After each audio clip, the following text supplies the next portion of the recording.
नंद जी के घर लाला भयो है। आज की कथा ब्रजभाषा में होएगी, समझियो भैया सबरे।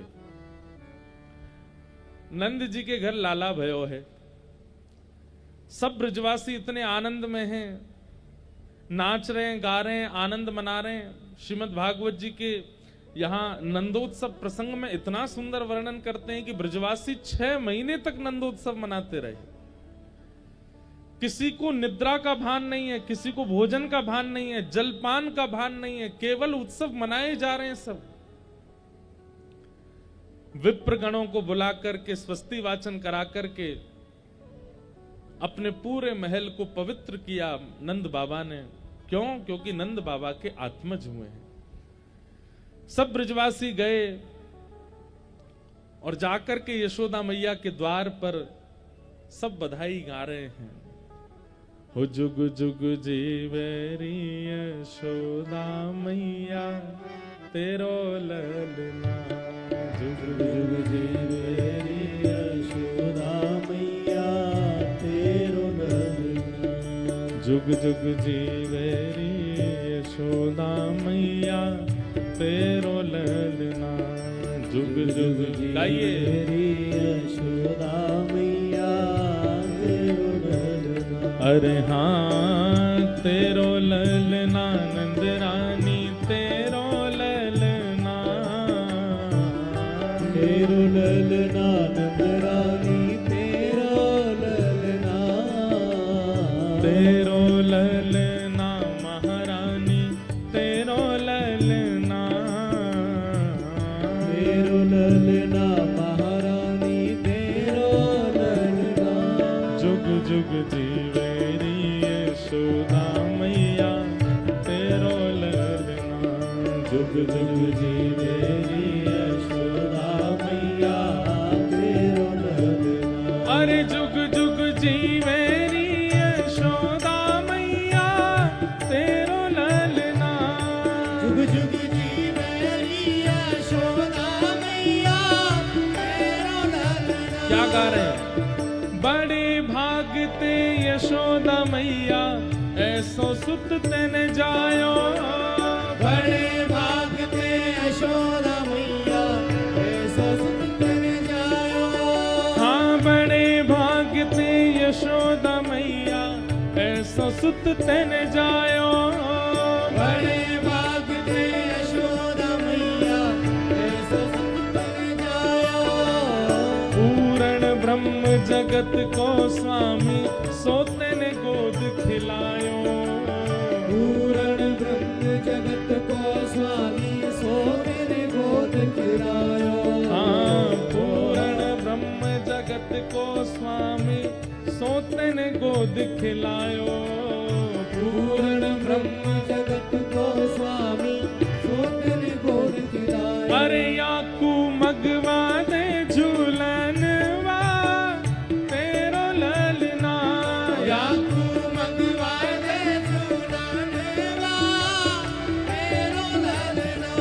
जुग जुग जीवेरी यशोदा मैया तेरो ललना। जुग जुग जीवेरी यशोदा मैया तेरो ललना। देखो ये बधाई गायन हो रहा है। बधाई ऐसे नहीं गाते हैं, दोनों भुजा उठा करके गाते हैं। बोलो नंद बाबा की, यशोदा मैया की, नंद के लाला की।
जब होए यशोदा मैया कह के बोले, धन्य घड़ी जब होए यशोदा मैया कह के बोले।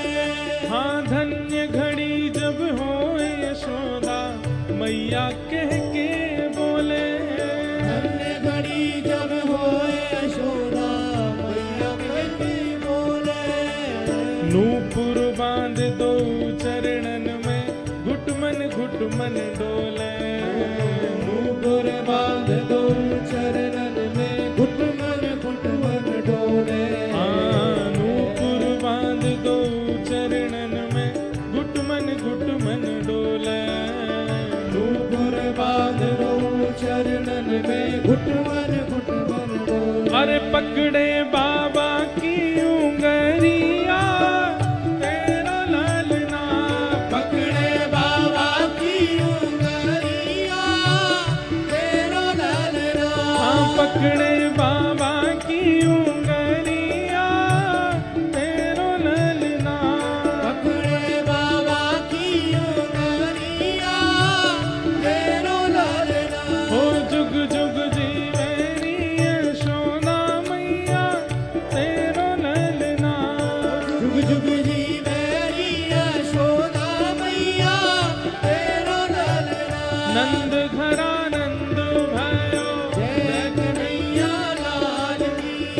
नंद घरा नंद भयो, जय कन्हैया लाल की। हे यशोदा के लाला भयो। जय कन्हैया लाल की। हाँ जग प्रतिपाल भयो, जय कन्हैया लाल की। हे नंद चूके लाला भयो। जय कन्हैया लाल की। हे जग प्रतिपाल भयो, जय कन्हैया लाल की। हे नंद घरा नंद भयो। जय कन्हैया लाल की। हे नंद घरा नंद भयो। जय कन्हैया लाल की। आनंद घरा नंद भयो। जय कन्हैया लाल की। हे राधा रमण लाल भयो। जय कन्हैया ओ लाल की। प्यारो राधा वल्लभ लाल भयो। जय कन्हैया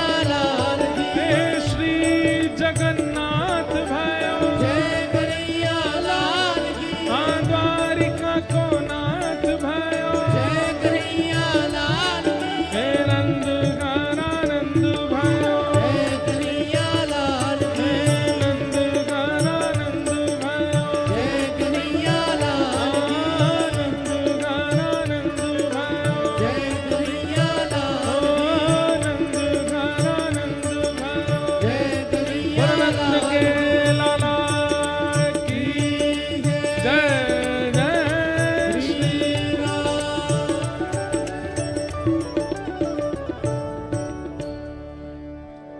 सब ब्रजवासी नाच रहे हैं, गा रहे हैं, उत्सव मना रहे हैं।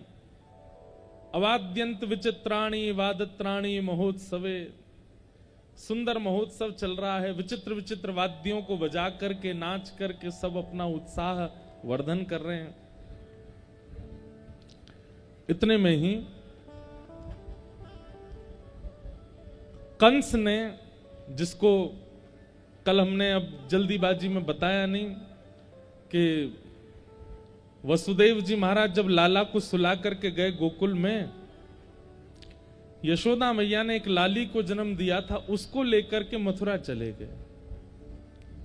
वही योग माया कंस ने जैसे उसका वध करना चाहा, अष्टभुजी देवी बनकर के प्रकट हो गई और बता दिया कंस को कि मुझ जैसे निरपराध बालकों को मारने से कुछ नहीं होगा, तेरे शत्रु कृष्ण ने तो जन्म ले लिया। तो कंस ढूंढ रहा है कि मेरा शत्रु कहां है, और तभी राक्षसों की उसके पास जो जमात थी उनमें से पूतना राक्षसी सबसे पहले ब्रजमंडल आई। बंधुओं एक बात ध्यान से सुनिएगा, आप जब भक्ति मार्ग में आते हैं, आप जब धर्म मार्ग में आते हैं, तो सबसे पहला आक्रमण पूतना का होता है। पूतना मतलब अविद्या। रामावतार में सबसे पहले ताड़का आती है, और कृष्णावतार में सबसे पहले पूतना आती है। ये दोनों ही अविद्या का स्वरूप हैं।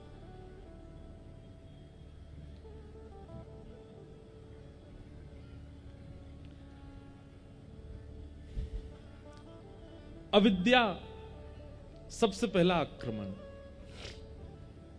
आप भजन मार्ग में हैं, भक्ति मार्ग में हैं, धर्म मार्ग में हैं, शास्त्र मार्ग में हैं, जिस किसी भी मार्ग से भगवत प्राप्ति करना चाहते हैं, आपके ऊपर सबसे पहला जो बाधा के रूप में रुकावट आएगी वो पूतना है।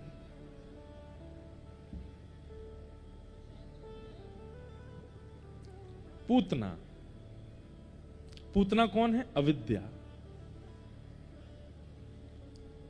अविद्या के कई स्वरूप होते हैं, जैसे गुण गर्विष्ठता, ये भी अविद्या है।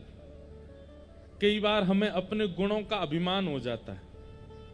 ये गुण गर्विष्ठता भी अभिमान है। जैसे कि कई लोगों को अपने भजन का अभिमान हो जाता है कि हम तो इतना भजन करते हैं, हम तो इतने घंटे बैठ करके ठाकुर जी की आराधना करते हैं, 365 दिन, गर्मी हो, सर्दी हो, बारिश हो, धूप हो, ताप हो, मैं अपना नियम नहीं छोड़ता। मैं रोज शंकर जी पर अभिषेक करता हूं, मैं रोज नर्मदा जी स्नान करता हूं। अगर कोई व्यक्ति नित्य नर्मदा स्नान करता है तो उससे उसका अहम नष्ट होना चाहिए, लेकिन कई लोगों को अहंकार हो जाता है। और जब कोई संत महापुरुष या विशिष्ट आते हैं तो उनको बताते और हैं, आपको पता है हम 365 दिन में एक दिन भी नागा नहीं करते हैं, रोज जाते हैं नर्मदा जी स्नान करने, चाहे बाढ़ आई हो। ये अपने गुण का अभिमान, गुण गर्विष्ठता, यह भी अविद्या है। कई लोगों को नाम जप का अभिमान हो जाता है, हम 3 लाख 4 लाख नाम रोज जपते हैं। कई लोगों को कथा सुनने का अभिमान होता है, कई को कथा सुनाने का हो जाता है। किसी को रूप का अभिमान है, किसी को बुद्धि का अभिमान है, किसी को गुण का अभिमान है, किसी को योग्यताओं का अभिमान है। आपके भगवत मार्ग में किए जाने वाली क्रिया में जब आपको अभिमान होने लगता है, वही सबसे पहली बाधा अविद्या है। आपको अपनी क्रिया का यदि अभिमान हो रहा है, इसका मतलब आपने उस क्रिया को भली भांति पाया ही नहीं था। अभिमान नहीं। हमारे जगन्नाथ भगवान के परम भक्त श्री माधव दास, इतना सुंदर चरित्र है श्री माधव दास जी का। उनके चरित्र की एक कथा मुझे बड़ी अच्छी लगती है। काशी के एक विद्वान उस सब जगह लोगों को हराते रहते थे अपनी विद्वत्ता से। उनको किसी ने कहा, बोले कि हम तुमको विद्वान तब मानेंगे कि तुम जगन्नाथपुरी जाकर के माधव दास को हरा के आओ और उनसे पत्र लिखवा करके उस पर हस्ताक्षर करवा के आओ कि तुम हारे वो या तुम जीते वो हारे, तो हम मानेंगे कि तुम विद्वान हो। माधव दास जी को हराना सामान्य बात नहीं है, बहुत विद्वान है। लेकिन विद्वत्ता के साथ साथ माधव दास जी में ऐसी भक्ति थी कि अपनी विद्वत्ता के गुण को छुपा के रखते थे। बहुत ध्यान से सुनिएगा। उनके रूप, रंग, चाल ढाल, वस्त्रों को देख के कोई कह ही नहीं सकता था कि ये विद्वान है। तो वो काशी के विद्वान आए, पूछते पाछते पहुंच गए माधव दास जी के पास। माधव दास जी ने जैसे ही देखा काशी से ब्राह्मण विद्वान आए, उनका स्वागत किया, चरण प्रक्षालन किए, माल्यार्पण किया, सब सुंदर उनका सम्मान किया।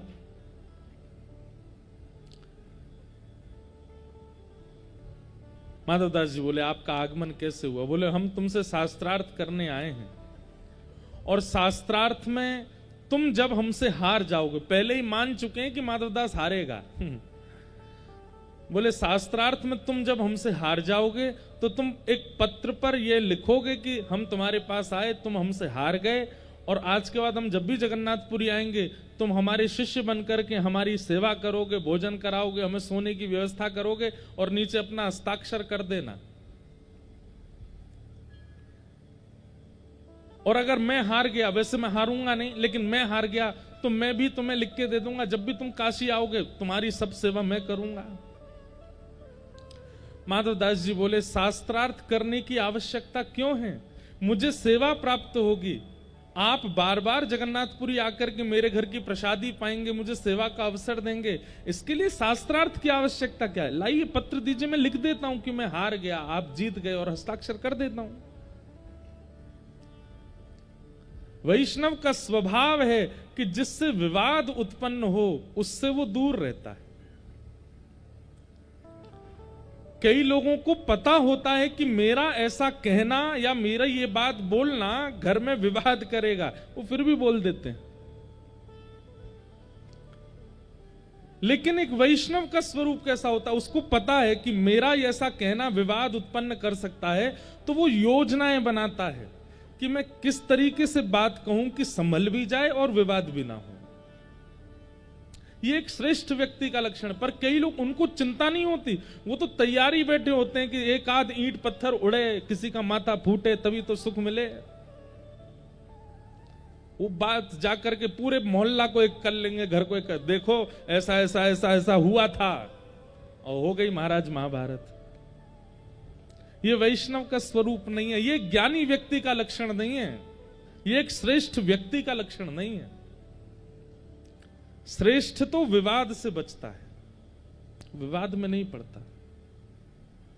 वो शांत रह करके बिना लड़ाई झगड़ा किए उस क्रिया को संभालने का प्रयास करता है। तो माधवदास जी बोले आप सुनो, पत्र पे मैं लिख देता हूं कि आप जीते मैं हारा, आज के बाद आपका मैं चेला हूं, आपकी भोजन की व्यवस्था, रहने सहने खाने की सब व्यवस्था मैं करूंगा, नीचे हस्ताक्षर कर देता हूं। नहीं नहीं नहीं नहीं, शास्त्रार्थ करना पड़ेगा। माधवदास जी बोले शास्त्रार्थ नहीं, आप ले जाओ, आप जीते मैं हारा। क्योंकि माधवदास जानते थे कि ये मुझसे जीत नहीं पाएंगे, लेकिन इनको निराश करके थोड़ी भेजना मुझे। लिख दिया कि आप जीते मैं हारा, और नीचे हस्ताक्षर कर दिए माधव दास आपका दास। ब्राह्मण देवता रात में सोए, प्रसाद पाया, निकल गए काशी के लिए। काशी में विद्वानों को इकट्ठा किया, हाँ भाई देखो तुम लोगों ने चुनौती दी थी माधवदास को, देखो मैं लिखवा करके लाया हूं, हरा दिया मैंने उसको। एक उनमें से श्रेष्ठ था, बोले दिखाओ पत्र दिखाओ। माधवदास को हराना सामान्य बात नहीं, बहुत विद्वान है वो बात अलग है। उसके चाल ढाल रूप रहनी से पता नहीं चलता कि वो विद्वान है, क्योंकि उसके अंदर भक्ति का स्वरूप ज्यादा है। अरे लीजिए पढ़िए पत्र, उसने खुद लिखा है। पत्र खोल करके सभा के मध्य पढ़ना शुरू किया। अमुक तिथि पर काशी के अमुक नाम के ब्राह्मण मेरे पास जगन्नाथपुरी आए थे, हम दोनों के बीच शास्त्रार्थ हुआ, और शास्त्रार्थ में काशी से आए ब्राह्मण की भयंकर हार हुई, माधवदास जीत गए। पत्र में उल्टा लिखा था। वो ब्राह्मण जो था खड़ा हो गया, ये क्या पढ़ रहे हो, ये नहीं लिखा उसने लिखा है कि वो हारा मैं जीता। बोले देखो तुम खुद पढ़ो क्या लिखा है। उसने पढ़ा माधवदास जीते और इनकी घनघोर हार हुई। बोले उसने तो मेरे सामने लिखा था, मैंने एक एक शब्द अपनी आंखों से देखा था, उसने लिखा था कि वो हारा है, मैं जीता हूं। ब्राह्मण बोले लिखा था मतलब तुम दोनों के बीच शास्त्रार्थ नहीं हुआ था क्या? नहीं नहीं, देखिए मैं बताना चाहता हूं, मैं कहा तो था कि शास्त्रार्थ को, उसी ने मना कर दिया था कि बिना शास्त्रार्थ के मैं हार स्वीकार करता हूं। सब ब्राह्मणों में हंसी हो गई। बोले कि भैया तुम हार के आए हो, स्पष्ट लिखा है। ब्राह्मण दोबारा दौड़े जगन्नाथपुरी के लिए, माधवदास के पास पहुंचे। ए माधवदास तुझे देख लूंगा मैं, क्या लिखा था इन्हें पत्र में? पत्र माधवदास जी ने बोले लिखी तो मेरी है और लेखनी भी मेरी है, शब्द भी मेरे जैसे ही है, पर मेरे नहीं है, ये मैंने नहीं लिखा, मैंने तो हार लिखी थी अपनी, इसमें कैसे जीत गया मैं? ब्राह्मण बोले अब ऐसा नहीं होगा, अब दूसरी क्रिया होगी। क्या? तुमको शास्त्रार्थ करना ही पड़ेगा, और शास्त्रार्थ में जो जीतेगा वो हारने वाले के मुख पर कालीद पोत करके, उसको गधे पर बैठा करके, चप्पलों की माला पहना करके पूरे नगर में घुमाएगा, और हारने वाला चिल्ला चिल्ला करके बोलेगा कि मैं उनसे हारा, मैं अमुक से हारा। सबको पता चलना चाहिए कि तुम हारे, मैं जीता। माधवदास जी बोले, देखिए शास्त्रार्थ की जरूरत नहीं है, मुझे स्वीकार है, आप कालीत पोत दीजिए, मेरे गले में चप्पल की माला पहना दीजिए, गधा ले आइए, मैं बैठ करके पूरे नगर में ढिंडोरा पीटने को तैयार हूं कि आप जीते मैं हारा। परंतु अभी मेरे दर्शन का समय है, आप जब तक कालीत और गधे की व्यवस्था करो, मैं थोड़ा दर्शन कर आऊं जगन्नाथ जी का। हाँ तुम जाओ। ये ब्राह्मण गए, धूड़ धाड़ के लाए गधा, कहीं से कालीत स्याही इकट्ठी करी। इतने में ही माधवदास जी निकल करके बाहर आए मंदिर से। अब हुआ यह कि ये माधवदास जी नहीं थे, स्वयं जगन्नाथ जी ही माधवदास जी का रूप धारण करके आए थे। माधवदास तो भीतर दर्शन कर रहे हैं, पर प्रबल प्रेम के पाले पड़कर हरि को नियम बदलते देखा, अपना मान तले टल जाए पर भक्त का मान ना टलते देखा। ठाकुर जी जानते हैं कि माधवदास कालीत पोत करके गधे पे बैठ के घूम आएगा पूरे नगर में, लेकिन मैं कैसे बैठने दूं उसको, मैं नहीं बैठने दूंगा। तो माधवदास तो भीतर दर्शन कर रहे थे, माधवदास का रूप धारण करके जगन्नाथ जी बाहर आए और ब्राह्मण गधा लेकर के काली स्याही लेके खड़ा था, आओ तुम्हारा मुंह पोतूं। ठाकुर जी बोले, स्याही नीचे धर दो, पहले शास्त्रार्थ करो।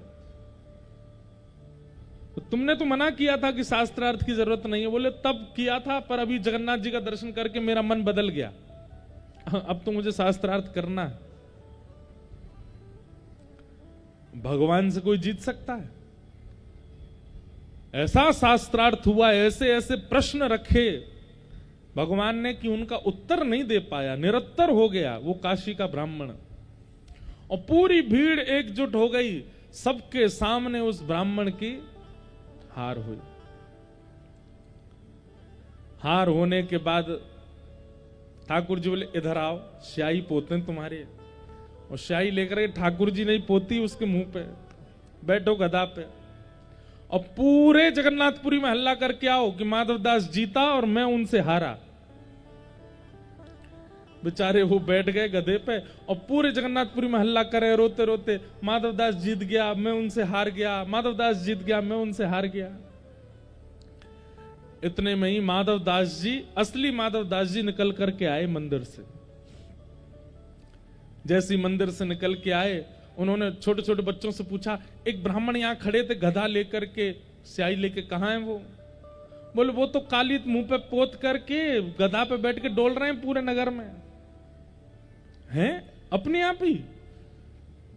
माधवदास जी दौड़े दौड़े गए, ब्राह्मण देवता आप ये क्या कर रहे हैं? आप क्यों चढ़ गए गधे पे? आपने क्यों अपने मुंह पे पोत ली स्याही? आप नीचे उतरिए, ये अधिकार आपका नहीं है, अभी पहुंचिए अपना मुख। ब्राह्मण चरणों में, नहीं नहीं नहीं माधवदास जी, मैंने अपनी हार स्वीकार कर ली। अब आप ये क्यों स्वीकार की? मैंने तो कुछ कहा ही नहीं आपको, क्यों स्वीकार कर ली? अरे भैया, तुमने जो प्रश्न किए और मेरे प्रश्नों का जो उत्तर तुमने शास्त्रार्थ में दिया, मैं तो तुमको गुरु मान चुका हूं। लिपट गए चरणों से। माधवदास बोले, शास्त्रार्थ हुआ कब? समझ गए।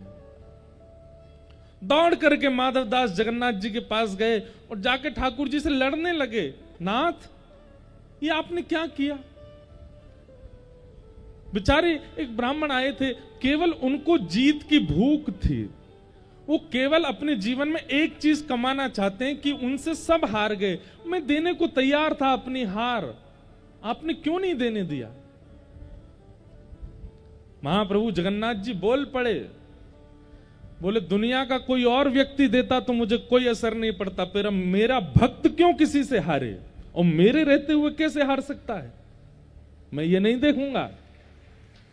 अरे तुम सामान्य ब्राह्मण होते, विद्वान होते, अपनी हार स्वीकार कर लेते, मुझे प्रसन्नता होती, लेकिन भक्त तो मेरा है, मैं कैसे उसे हारता देख सकता हूं?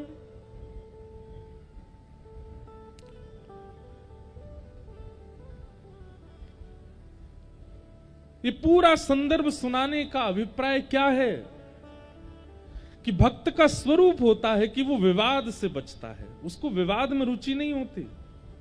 वो भले ही जानता हो कि ये सामने गलत हुआ, लेकिन उसको सुधारने का दूसरा तरीका ढूंढेगा, विवाद नहीं।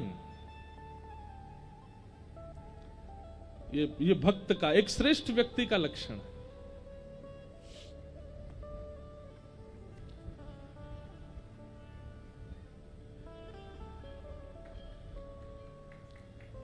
बड़ी देर में समझ आई भैया, अरे ये तो वही बाबा हैं।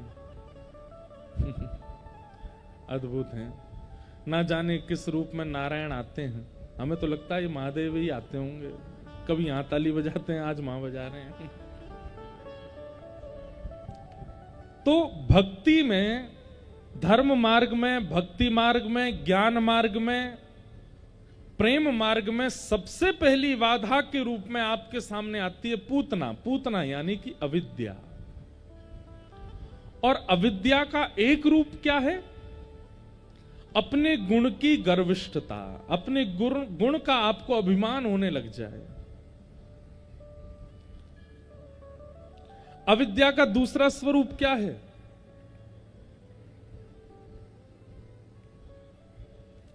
अविद्या का दूसरा स्वरूप है कि अपनी क्रिया करते करते अन्य क्रिया के प्रति आकर्षण होना, लेकिन समाज को दिखाने के लिए केवल उस क्रिया को करना। मतलब आप भीतर से चाहते तो कुछ हो रहे हैं, पर दुनिया को अच्छा लगता है इसलिए उस क्रिया को कर रहे हैं जो दुनिया को भाए, भीतर से कुछ और है। ये भी पूतना का स्वरूप है।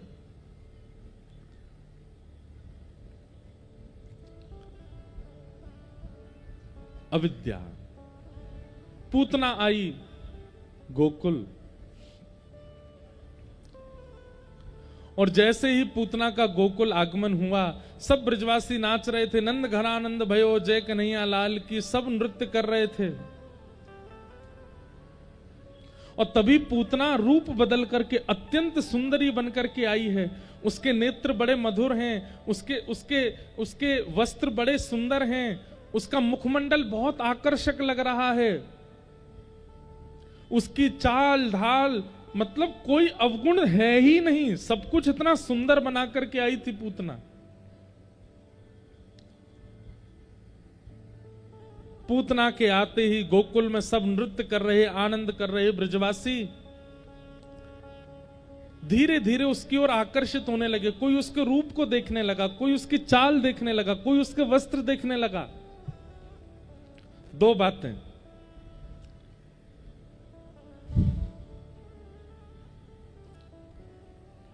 आप जैसे हैं वैसे अगर ठाकुर जी के सामने प्रस्तुत नहीं होते हैं, बदल करके जाते हैं स्वयं को, तो ये पूतना है। पूतना राक्षसी है, पूतना कुरूपणी है। पूतना के अंदर अवगुण भरे पड़े हैं, लेकिन ठाकुर जी के सन्मुख जाने के लिए अत्यंत गुणमयी बनकर के आई है। रूप भी सुंदर बना के आई है, स्वभाव भी सुंदर बना करके आई है, सब कुछ सुंदरता में भर करके आई है। ये पूतना का लक्षण है। हम हैं तो क्रोधी, हम हैं तो लोभी, हम हैं तो ईर्ष्यालु, हम हैं तो अनेक अनेक दोषों से युक्त, लेकिन समाज में अपना प्रभाव डालने के लिए इतना लेपापीती करके चलते हैं कि किसी को पता ही ना चले हम हैं कैसे। ये पूतना का गुण है। ठीक है, संसार के लिए कहीं ना कहीं आप अपने अवगुणों को छुपाइए, लेकिन हमारी प्रार्थना है जब कथा सुनने आते हैं, जब नर्मदा जी स्नान करने जाते हैं, जब ठाकुर जी का दर्शन करने जाते हैं, जब अपने गुरु के समीप जाते हैं, तो अपने अवगुणों को छुपा करके मत जाइए। हे नर्मदा मैया, आजकल मुझ में बहुत दोष उत्पन्न हो गए, आप कृपा करो। आप दोष कहकर के नर्मदा जी के समीप जाएंगे और जाकर के स्नान करेंगे, हमारी बात को आप स्पष्ट रूप से मान लीजिएगा, आपका वह दोष कुछ हद तक पूर्ण रूपेण नष्ट हो जाए, ये तो भगवत कृपा, पर कुछ हद तक पहले से कम हो जाएगा। आप कथा सुनने आते हैं, दोष अपना कह करके, हे भागवत भगवान मुझ में ये दोष है, मैं बच्चों पर बहुत नाराज हो जाता हूं, मैं पत्नी से बहुत लड़ता हूं, बेवजह की बातों पर मुझे क्रोध आने लगता है, हे भागवत जी कृपा करो। आप अनुभव कीजिएगा, सप्ताह कथा के भीतर भीतर ऐसी प्रवृत्ति आपकी हो जाएगी कि जिन दोषों में आप 7 दिन पहले थे उसमें रहेंगे नहीं फिर दोबारा। वो दोष आपका बदलने लग जाएगा, परिवर्तित होने लगेगा। भाई वैद्य के पास यदि अपनी अवगुण छुपा करके जाओगे, अपने पीड़ा छुपा करके जाओगे, अब जैसे आपको घुटने में भी दर्द होता है, कमर में भी दर्द होता है, छाती में भी दर्द होता है, डॉक्टर के पास जाकर के आप सब बताते हो। अगर डॉक्टर से केवल कहेंगे हमारी छाती में दर्द होता है, घुटने और कमर का नहीं बताओगे तो वो पीड़ा कभी दूर होगी? कभी दूर नहीं होगी। ठाकुर जी के सन्मुख तो अपने अवगुणों का प्रस्तुतिकरण करो कि हे नाथ, कौन कुटिल खल कामी मौसम, कौन कुटिल खल कौन कुटिल खल कामी मौसम, कौन कुटिल खल कामी मौसम, जो तन दियो ताहि बिसरायो, जो तन दियो ताहि बिसरायो, जो तन दियो ताहि बिसरायो, जो तन दियो ताहि बिसरायो। सूरदास जी का पद है, ऐसो नमक हरामी, हाँ ऐसो नमक हरामी, मौसम कौन कुटिल खल कामी मौसम, कौन कुटिल खल कामी मौसम, कौन कुटिल खल कामी मौसम, कौन कुटिल खल कामी। भरी भरी उदर विषय को धार्यो, भरी भरी उदर विषय को धारो, भरी भरी उदर विषय को धारो, भरी भरी उदर विषय को धारो। हाँ जैसे सुकर ग्रामी, जैसे मौसम कौन कुटिल खल कामी मौसम, कौन कुटिल खल कामी मौसम, कौन कुटिल खल कामी मौसम, कौन कुटिल खल कामी। और पापी कौन बड़ो है मोते, पापी कौन बड़ो है मोते, पापी कौन बड़ो है मोते, पापी कौन बड़ो है मोते, सब पति तन को स्वामी, मैं तो सब पति तन को स्वामी, सब पति तन को स्वामी, मैं तो सब पति तन को स्वामी,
शब्द किसी सामान्य व्यक्ति के नहीं है। सूरदास जी कह रहे हैं, जिनको बिना नेत्रों के ठाकुर जी दिखते हैं वो कह रहे हैं कि कौन कुटिल खल कामी मौसम। जो निरंतर भगवत स्मरण में रहते हैं वो कह रहे हैं कौन कुटिल खल कामी मौसम। हम आप सब लोग कभी कहते हैं ना? हम तो कहते हैं हमारे जैसा कौन तपस्वी, हमारे जैसा कौन भक्त, हमारे जैसा कौन ज्ञानी, हमारे जैसा कौन कथाकार, हमारे जैसा कौन श्रोता। हम तो अपने आगे किसी को भजते ही नहीं है। ठाकुर जी के आगे जितना हो सके दीन बनने का प्रयास किया कीजिए। ठाकुर जी के आगे बनते तो कई लोग हैं, कई कान पकड़ते हैं हनुमान जी के आगे जाके, आपने भी देखे होंगे, ऐसे कान पकड़ के प्रणाम करते हैं। क्यों? हे हनुमान जी महाराज, ये पीछे वाले नहीं जानते, आगे वाले नहीं जानते, मैं कैसा हूं? आप तो सब जानते हो, सॉरी माफ कर दो, आपको तो सब पता हम कैसे हैं।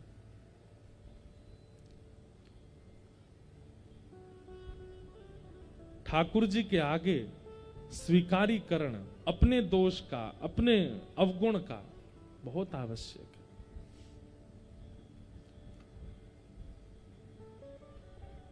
पूतना अपने दोषों को छुपा करके गई है। मैं एक बात कथा में कहा करता हूं, हमारे श्री कृष्ण भगवान परमात्मा वो कोई और साज नहीं बजाते। साज तो सितार भी है, साज तो वीणा भी है, साज तो अन्य अन्य साज हैं। ठाकुर जी वंशी ही क्यों बजाते हैं? क्योंकि पोले सब होते हैं, अपने पोलेपन को छुपा के रखते हैं। वंशी अपने पोलेपन को छुपाती नहीं है, प्रकट कर देती है। ठाकुर जी के आगे अपने उस अवगुण का प्राकट्य कर देती है। इसलिए ठाकुर जी उसको अपने अधर पर धारण करते हैं कि कैसी भी हूं आपकी हूं, नाथ स्वीकार करो। ठाकुर जी को प्रदर्शन प्रिय नहीं, और पूतना प्रदर्शन युक्त है। पूतना जैसे ही गई गोकुल में सब आकर्षित हो गए। जैसे ही नंद भवन में प्रवेश किया, उसके रूप को देख करके, उसके सौंदर्य को देख करके यशोदा मैया को लगा शायद कोई अच्छे घर की है। एक तो एक बात सुनिएगा, हमारा बहुत जल्दी विश्वास रूप और वस्त्रों पर होता है। कोई व्यक्ति अगर रूपवान है और वस्त्र अच्छे पहने तो हमारा विश्वास बहुत सहज हो जाता है उसके प्रति। मां का भी हो गया। यशोदा मैया ने कही, अरे आओ आओ बहन, लाला भयो है मैया, आपके लाला हेवे की खुशी की बधाई देवे आई हूं। मैया बोली, अरे भली आई बहन, बैठो। मैया ने पूतना को बैठाया। मैया बोली, अरे बहन तुम्हारे कोई लाली है कि नहीं है? पूतना बोली, ये क्यों पूछ रही हो आप? वो नहीं, इतनी सुंदर तुम हो तो तुम्हारी लाली होएगी तो बहुत सुंदर होएगी, और बहुत सुंदर होगी तो फिर कछु भविष्य में मैं विचार करूंगी मेरे लाला के काजे। मतलब इतनी सुंदर मां है तो बेटी भी सुंदर होगी तो अपने लाला को ब्याह कर दूंगी। यशोदा मैया ये सोच रही है। 6 दिन के ठाकुर जी गोद में पौड़े पौड़े अंगड़ाई लेने लगे, मानो मनी मन मैया से कह रहे हो, मैया छोरी थे तो बाद में देखियो, पहले तो सास को असली रूप तो दिखाऊं। ये जाए तू मेरे सास बनाना चाह रही है कैसी? रूप और वस्त्रों पर बहुत जल्दी विश्वास होता है। ये होता है प्रभाव पर विश्वास होना। प्रभाव पर विश्वास करके किसी से संबंध बनाओगे तो पछताओगे। स्वभाव देखिए, प्रभाव तो रावण का भी था जब रावण था इस धरती पर। प्रभाव बनाना बड़ी बात नहीं है, स्वभाव।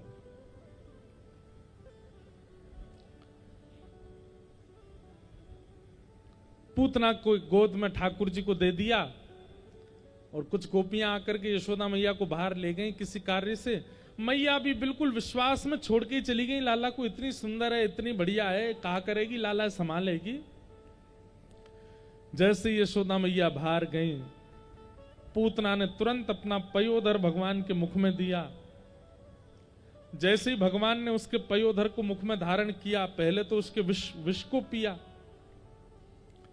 विष को पीने के बाद ठाकुर जी ने उसके दुग्ध को पिया, रस तत्वों को पिया, पुण्यों को पिया, पापों को पिया,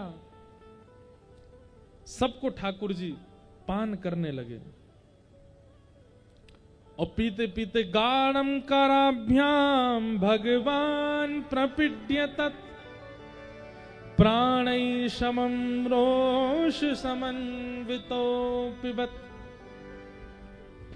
ठाकुर जी ने जैसे ही पीते पीते पीते उसके प्राणों को पीना शुरू किया, व्याकुल हो गई पूतना, घबरा गई पूतना।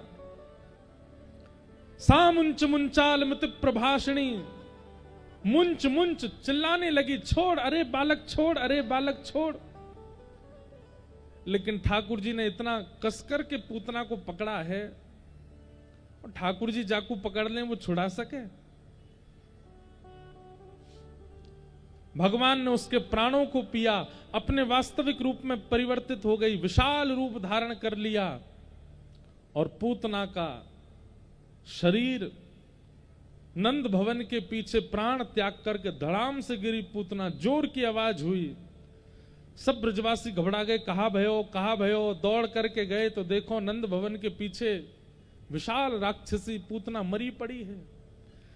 सबने सबसे पहले तो नंद भवन में जाके देखी, लाला कहां है, ये राक्षसी कहां से आई गई, इतनी बड़ी राक्षसी नेक्से से भवन में कैसे घुस गई भीतर। भीतर जाके ठाकुर जी के कक्ष में देखा, ठाकुर जी तो नहीं थे वहां पे। सब समझ गए, बोले यही राक्षसी लेवे आई होगी। अरे देखो ठाकुर जी कहां है, अरे देखो नंद को लाला कहां है। ढूंढवे पे मिले, ठाकुर जी तो बाकी छाती पे बैठे हैं, छोटे से 6 दिना के लाला पड़े भय। ऊपर चढ़ करके ठाकुर जी को नीचे उतारा। सब गोपियां ब्रजवासी लेकर के लाला को गौशाला गईं। गौमूत्रेण स्नापित्वा पुनर्गौरज सार्भकम। गौमूत्र से स्नान करा करके गौरज, गौ खुर में लगे हुए रज को ठाकुर जी के 12 अंगों में प्रस्तुत किया। भगवान के नाम से भगवान को झाड़ा लगा रही हैं गोपियां। बंधुओं, गाय कौन है? गैया वैद्य है, ठाकुर जी की वैद्य है, हमारी भी वैद्य है। लेकिन हमने उसको, उसके स्वरूप को पहचाना नहीं। विशाल राक्षसी मर गई। सब ब्रजवासी सोचने लगे, भैया इतनी बड़ी राक्षसी कहां से आई गई।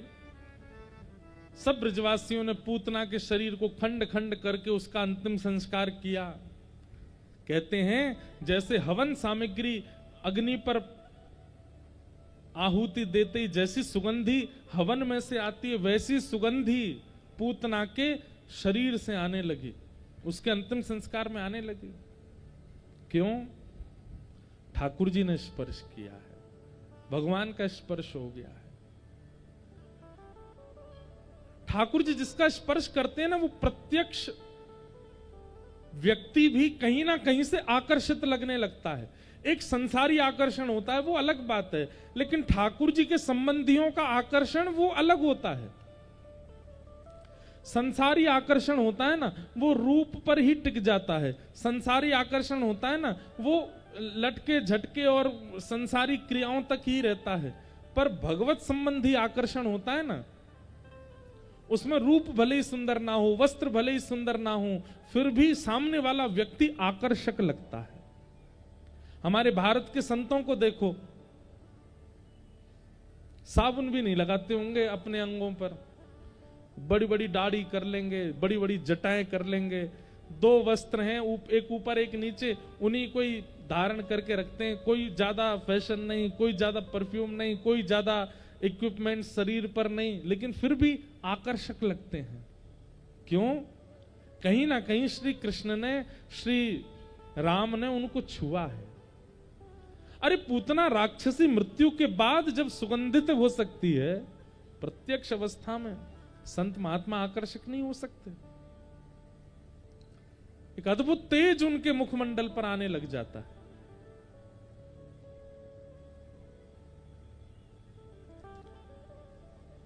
पूतना लोक बालग्नि राक्षसी रुधिरासना जिघांक्षयापि हरे स्तनम दत्वापसद्गतिम्। बहुत ध्यान से सुनो। पूतना को मार दिया भगवान ने। भगवान को मारने वाला पाप करने के लिए आई पूतना। ठाकुर जी को मारने आई थी, लेकिन पूतना को नरक नहीं मिला। पूतना नरक नहीं गई है। होना तो ये चाहिए था, सवन में तो ये आना चाहिए था कि पूतना नरक गई, लेकिन पूतना को नरक की प्राप्ति नहीं हुई। तो अहो बकीयम स्तनकालकूटम जिघांक्षयापा यदप्य साध्वी लेभे गतिम धात रुचिताम ततोन्यम कंबादयालुम शरणम ब्रजेम। बंधुओं, एक बात हमारी बहुत ध्यान से सुनिएगा। आज हमको आप लोग बहुत कम दिख रहे हो, लेकिन फिर भी हम अंदाजे से ही बोल रहे हैं। आप लोग सुन लो ऊपर नीचे अपनी नार करके। ठाकुर जी की आराधना यदि करते हो, भगवान की सेवा अगर आप करते हो, श्री कृष्ण को अपना मानते हो, तो आपके अंदर महीना डेढ़ महीना में ठाकुर जी के गुण आने चाहिए। और कोई गुण आए चाहे नहीं आए, लेकिन ये गुण तो जरूर आना चाहिए। कौन सा गुण? ठाकुर जी और मानव में अंतर क्या है? भगवान में और मानव में अंतर क्या है? मानव कितने भी श्रेष्ठ व्यक्ति से मिलेगा, उसमें अवगुण पहले देखेगा, गुण बाद में देखेगा। पर ठाकुर जी गुण पहले देखते हैं, अवगुण बाद में देखते हैं। आप लोग हमारी बात से राजी होंगे? नहीं नहीं, ताली से राजीपना थोड़ी करवाना है। हम खुद विचार करके देखो, अपने ऊपर ही लागू करके देखो। आप पहली बार जिस टीचर से मिले होंगे, आपके स्कूल में कोई नया टीचर आया होगा, उसकी क्लास में एंट्री होते ही सबसे पहले उसमें अवगुण ही देखे होंगे अपने मित्रों। देख, ये तो ऐसी है, ये तो ऐसा है। जिनके ब्याह हो चुके हैं, ब्याह के समय भी एक संदर्भ होता है, घर के लोग लड़का देखने जाते हैं, लड़की देखने जाते हैं, और जब लड़का लड़की देख करके वापस अपनी गाड़ी में आके बैठते हैं वापस निकलने को, तो गाड़ी में फिर चर्चा होती है उनकी। हाँ भाई, क्या कह रहे हो, कैसा लगा तुमको? है तो सब बढ़िया, लेकिन थोड़ा सा हमको जो है उसकी शब्दावली अच्छी नहीं लगी। कोई कहेगा उसके पांव अच्छे नहीं है, कोई उसके कान बड़े बड़े हैं, थोड़ा सा हमको तो वैसा लग रहा था, मुझे तो थोड़ा लगा हाथ पांव कांपते हैं क्या उसके। अरे होठों से तो ऐसा लग रहा था कुछ पीता होगा, सिगरेट वगैरह, ऐसा लग रहा था। अवगुणों की चर्चा पहले होती है, फिर जब 10-15 अवगुण बता देंगे, फिर कहेंगे ठीक है जो भी बात है, लेकिन वैसे तो अच्छा था। वैसे उसकी वो सब चीज ना देखी जाए तो ये सब चीजें बढ़िया आती है। ये मानव का स्वभाव है।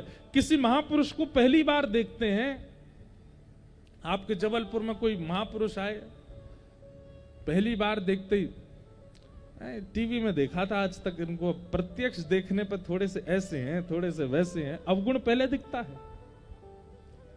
ये मानव का स्वभाव है।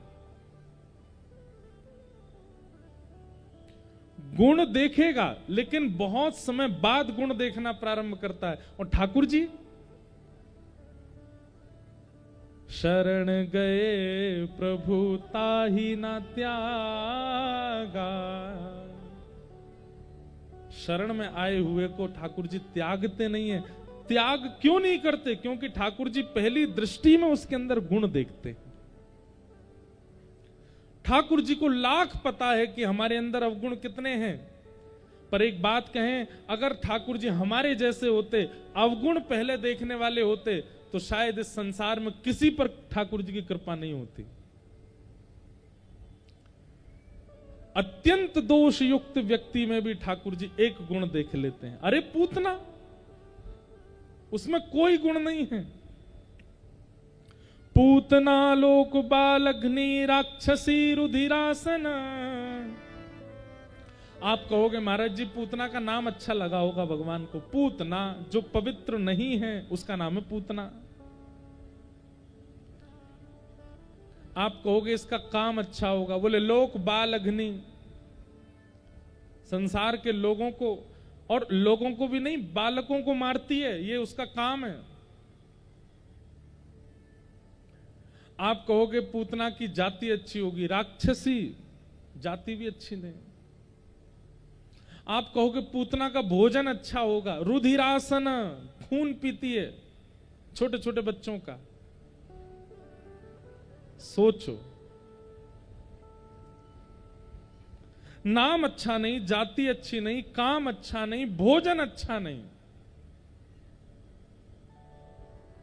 आप कहोगे भगवान के पास आते समय उसकी विचारधारा अच्छी रही होगी, जिघांग शयापि हरे स्तनम दत्वाप सदगतिम, अपने स्तन पर कालकूट विष लगा करके आई थी भगवान को मारने के लिए।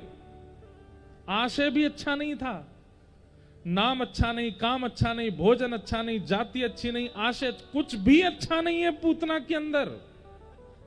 और ठाकुर जी ने उसको मृत्यु के बाद वो गति प्रदान की, वैकुंठ दिया, चलो यहां तक समझ आता है, पर वैकुंठ में भी यशोदा मैया की पदवी प्रदान कर दी।